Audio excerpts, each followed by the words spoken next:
My wife dropped a bombshell. I'm 25, married, and I am a dad. When I first started dating my now wife, our intimate life was amazing. It was dirty and crazy, anywhere and at any time. But as the relationship progressed, the love-making became stale and my wife's intimate drive seemed to drop to almost non-existent. The love-making now, for lack of better words, is boring and stale. There's no real passion to it, no romance, and it just feels so mechanical. If she isn't in the mood, there is no chance I can sway her. No candle-lit home-cooked dinners, rom-coms and massages can change her mind. But if she's in the mood, it's then and now. It doesn't matter if I'm in the middle of something. She knows I'll drop what I'm doing, but even then, it's right to it. No before action, no hands, no mouths, no romance, no passion. It's always just a quickie. Once all is said and done and she's happy and satisfied, I can usually expect nothing for the next 3 or 4 days or even weeks. It is a complete shift from how things used to be. I never really knew why things changed. That was until last night. We had a party, and after everyone left she decided she wanted to play 21 questions. It started off innocent enough, but she'd had a few drinks, so for one of my questions I tested my luck and decided to ask, why don't we have the kind of love-making we did earlier in our relationship? Her response wasn't what I was expecting. She said, I never had a high intimate drive. I've never been crazy or dirty. I just did whatever you wanted at the start because I wanted you and didn't want you deciding it wasn't going to work out between us. When I knew you weren't going anywhere, I didn't really have to keep it up. So I said, so all of it was just a ploy to have me? That's when she said, well, your best friend wanted you to. She never told you, but I knew she was going to soon. If she did, I knew you'd be with her. It wasn't much of a competition. She was better looking. You knew her for over 10 years, so you were already very close. And we both know she had a high intimate drive too. You are both love-making addicts. You'd have chosen her in an instant. I didn't have much of a chance, but I wanted you. So I made a move before she did, gave you exactly what you wanted. And when she wasn't in the picture anymore, I didn't have to worry. So I said, so you knew the whole time? She shrugged and said, yeah, she told me she wanted to pull you aside and tell you how she felt about you when she felt the time was right, so I got to you first. But what does it matter now? It's all in the past. She's in her own relationship. And you two don't even speak anymore anyway. We're married, have a house and a daughter. I've got what I wanted, so I'm happy. I didn't really know how to respond, so I just let it slide and we kept asking each other questions until she finally fell asleep. But it made me think to myself, my wife was right. I'd have chosen my best friend without hesitation. I'd always had feelings for her, I still do, but I was in an emotionally dark place and I didn't want to risk jeopardizing our friendship or making things awkward if she didn't feel the same way about me. If I'd known she felt the same way, things would have been very different. Now it all made sense to me, why my friend of now 15 years had suddenly become so distant, why she disliked my wife so much, and why we rarely ever see each other. As for my wife, she's right, it's been 8 years, we're married, have a house, have a kid, my best friend has moved on, she's got her own life, and although I've always had feelings for her, it's been too long to say she even feels the same way. I'm not the best husband, but I've tried to be. I work hard, make sure all my family's needs are met before my own, but at some point I decided if my needs weren't being met at all, I'd satisfy them on my own, and as bad as it sounds, I don't feel as bad for cheating on my wife. I know 2 wrongs don't make a right, I'm not trying to justify it. But it does make me wonder what things would have been like. Would I have been happier with my best friend? Or was my wife right? Am I just a love-making addict, and would I have eventually cheated on my best friend too? My husband went on a trip with a group of guys and many of them cheated on their wives. I'm forced to keep quiet. My husband went on a trip with a group of men, many of them are friends of a mutual friend on the trip. He knew 3 of the guys beforehand and met the rest on the trip. They went to a place known for sex tourism. Had my husband not FaceTimed me while some of this stuff was happening, I don't think I'd believe that he was innocent and didn't participate. Most of the men are married with kids and one has a long-term girlfriend. Of the group of men, my husband and one other guy were the only ones who didn't take up the offer of SS workers from their tour and security guy. That term is used loosely as he was also the guy offering them party favors and women. My husband told me on the condition that he does not want something to come out later and he be implicated by association. He felt that I should know what was happening on this trip and he can't risk our relationship. He also said I cannot inform any of the wives and they would know it was him who broke the bro code. They all seem so comfortable cheating on their spouses and he said it didn't seem like it was their first time. Someone we know very closely and wouldn't imagine doing something like this also participated. He ended up cutting the trip short as well as he didn't want to continue hanging out with some of these people. I'm so conflicted and hurt by these people. I will be seeing these wives and girlfriend at events and some of them more frequently. How can I not tell them? I feel as a woman, I would want to be informed. However, my husband said it is not our business as to what their marriages are like. He told me that there is no way their wives don't have an inkling. Before he went to this destination, we looked it up and I mentioned to my husband that because this is what people go there to do, I'm slightly uncomfortable, and his assurance was that he would openly communicate with me and let me know everything that happened, which he did. I don't think he expected what happened on this trip either. I just don't know how to respect these people and continue being friends with them as well as not spilling the beans. If I am cold with them or don't interact with them, they will know something is up as I'm usually bubbly and outgoing. The only innocent people are my husband's friend, who is single, and his one other friend who abstained and hung out with my husband. However, it is upsetting that all of these men condoned and basically enabled each other's behavior, my husband included. How do I move forward? I just really don't know. It's making me question if my morals align with my husband, but I also know he is in a very tough spot. I'm pregnant with my V card and my boyfriend thinks I cheated. Yeah, pretty much exactly what the title says. I, 16 female, have my V card, so does my boyfriend, 16 male. We're both young and neither of us are ready to go all the way. Personally, it's never been high on my radar, and from what he's told me, he's the same way. That being said, we've been together for a couple of years now, so things have still happened. I'd rather not go into detail on that, but you can get the picture. Think third base, I guess. Anyways, a couple of days ago I went to the doctor because I've been feeling really sick lately. I did a urine test and finger prick, and my doctor told me I was pregnant. Of course I laughed at first because I thought she was joking, but no, I'm really pregnant.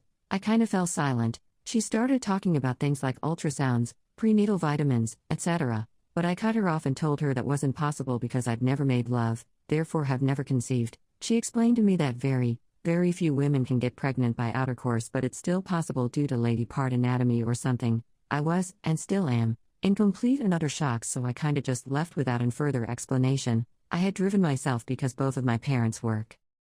I went straight to my boyfriend's house and he was the first person I told. I hadn't even texted or called in advance because I was crying, completely distraught. I don't know why, but it didn't even cross my mind that he would think I cheated. I would never do something like that. I explained everything to him about how we'd never technically had made love, but we got really close, and stuff can happen. He seemed pretty lost until I eventually told him I was pregnant, which is when he, rightfully, got pissed at me, because how in the world does that even happen without us having had gone all the way? I tried so hard to explain myself and assure him that I'd never do that, ever. I told him I'd take a DNA test or something to prove that, but he didn't believe a word and made me go home. The last thing he told me was, "I really trusted you." He looked like he was about to cry. Now I'm blocked on everything, so I can't text or call explaining myself. I'll respect his decision if he wants to break up, but I need him to know I was never with anyone else. It's been killing me, knowing how hurt he must feel. Luckily he hasn't told anyone that I'm pregnant, because I haven't even told my own parents yet, but he has told people that I cheated on him, and now I'm losing friends and everything's gone to crap. This was already the worst, lowest point of my life, and it seems to be getting worse. I've basically locked myself in my room. I feel so depressed. I just need him to know. My friend ruined several people's lives and I'm glad he did. I have a friend from high school. We were somewhat close but never best friends. He was always super chill, calm during a crisis, really mellow and kind. He didn't talk a lot about what he did and was pretty private about his personal life, which our friend group always respected. He always disappeared immediately after school because he said he had a part-time job. In 10th grade, a girl who we sort of knew was SA'd, and the 3 people who did it were never charged. Everyone knew they did it, but they were on a sports team and got away with it. She committed self-destruction later that year. My friend and I are in college now and we've gotten a lot closer. One night he asked me if I remembered that girl and I said yes. He asked me if I remembered the guys who did it and prodded me about how I felt about them. Obviously I hate them and said so. I was drunk and this was the first time we'd ever really spoken about this, so I was loud about it, and he got this sort of bizarre look on his face and showed me their Facebooks, Instas, other socials, news articles, public info, etc. It was a really effing in-depth investigation of their lives and I admit I was weirded out at first.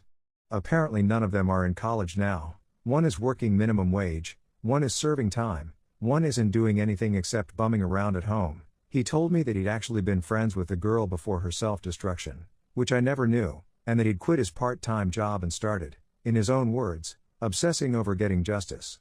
The main thing I remember was just how drunk I was and how weirdly calm he was. It still feels really fuzzy to me. He pulled up a drive with literal years of evidence. For one guy, he used his reputation as a teacher's pet to lower his grades, since the teachers believed him when he said the other guy didn't pull his weight on a major group project. That ruined his sports chances because he didn't make the GPA cut and the coach dropped him. He managed to find one of their private emails by reading it over his shoulder and used this Spokeo-like site to dig up more info. He anonymously emailed screenshots of their essay threats to the school counselor and got one of them investigated. He wasn't charged, but it made his team drop him because he couldn't show up to practice anymore. There was so much more I won't go into. There was a bunch of little things too, like how he sometimes shared cheat sheets in the class group chat that had wrong information to keep their grades lower. I also used those sheets. He apologized for making my grades worse. Or how he convinced a few upper year friends of his not to tutor one of them and they failed physics. He swore that he never made up any rumors or false information and worked as legally as possible since he was still hoping the courts would charge them. That never happened, but he did end up tipping the scales enough to ruin their lives. According to him, they ruined their own lives. He just documented it and sent it to the right people. When we were done, he told me not to tell anyone and I promised I wouldn't. We sat there for a while and my head was spinning because I had no idea he'd done all of this. He thanked me for listening and said he'd never admitted any of this before, and went to bed. I admit I'm still disturbed by this, but it's not like he can unruin their lives now, and at least they face some sort of consequences. The more I sit with this, the more I think that I'm glad something happened even if it was like this. We're still friends, I still trust him. He admitted that he's probably got a mental disorder that made him this way and he's been in therapy for a long time. To this day, none of them ever faced justice for what they did to her, but their lives fell apart anyways. I'm glad that happened. I'm glad he did what he did.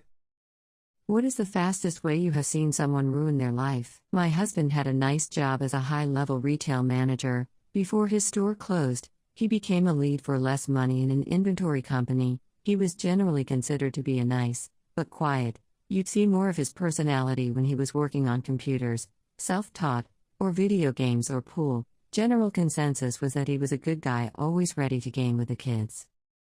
Less than a month after our 6th anniversary, I found a video on our tablet from a hidden camera in our bathroom that showed my young niece exposed. It looked like he kept the image on the cloud and would add it to whatever device he was using and then delete it. He just missed that last step. I called the police immediately and he never came home again. They found more images on his computer and a 20-minute video, full front view of his face, as he tries to hide the camera. He pleaded guilty and received 40 years with 34 suspended. He will have to register as an offender. It has some pretty stiff rules to follow. No alcohol, no items that can connect to the internet unless he pays for a company to put monitoring software on every internet accessible device. The day I found it, I sent him to work with a kiss. I found the images around 11:30 a.m. and had surrendered the tablet and gotten the case started with the police by 11:45 a.m. I have told every relationship I've been in, husband included, that the one thing that will make me turn you in and walk away and never look back. He truly thought I would never leave him and was all surprised Pikachu face when I kept my promise. His actions caused him to lose everything he took for granted that he would always. Our daughter was 5 then, and for her he just disappeared one day. Now, I am watching her grow and mature into a beautiful person and he doesn't get the privilege of even knowing this beautiful child. I'm sure that separation has hurt him a lot, but you don't get trusted with any child, even your own. After you do something like that, good riddance. I cheated on my boyfriend and now he's a millionaire. I cheated on my boyfriend when I was 21. I'm 33 now and I still think about it pretty much every day. I've also never been unfaithful since, and I think it's because how he reacted to finding out. I drove over to his house, sat him down at the table, looked him in the eye and said, "Jake, I'm really sorry, but I've been unfaithful to you." If I was in his situation, I would go absolutely crazy. I'd say something like, "Who is it?" or, "How could you do this to me?" Instead, he got up, walked to the door and just said, "Get out." I said, "You're not gonna yell at me?" And he said, "What's the point?" So I got up and as I walked to the door I said, "I'm really sorry." He just looked at me and said, "I don't ever want to see you again. Don't text me, don't call me, don't come to my house, and I wish you the best of luck." Remember, this guy is only 21 at the time and he was that mature about the situation. I really messed up and I didn't realize how much of a catch he was until he was already gone. He owns a business now and has a beautiful wife and kids making 3 times more than I do. I'm just happy he's doing good and I hate myself every day for doing that to such an amazing guy. I guess the main point of this post is to show that no matter how bad things are now, it's only temporary and you should use it as fuel to help you be a better person in the future.